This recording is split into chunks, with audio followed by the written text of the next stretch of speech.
Why is the government insisting that we keep dying while staring?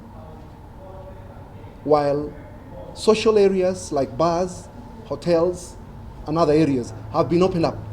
When a person enters a social setup, a place where they're having beer, initially they'll keep the social distancing.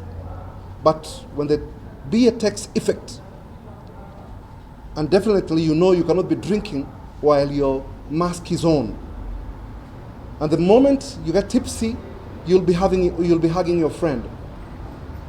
And this is social setup.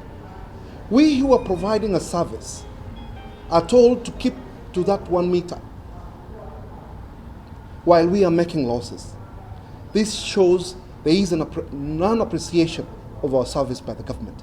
Yet we are a very important tool that gives the strength to the government to collect its revenues.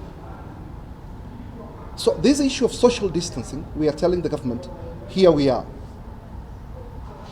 We can reason out.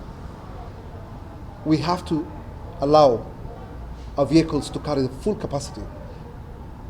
When we have discrimination, having railway, SGR, having full capacity, because it gives the government revenue.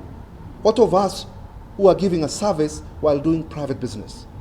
This is unacceptable. Are we agents of spread? No, we ain't. We're just aching. We want to do business. We have invested heavily. Our members have had to restructure their loan giving, which they are still unable to service that loan.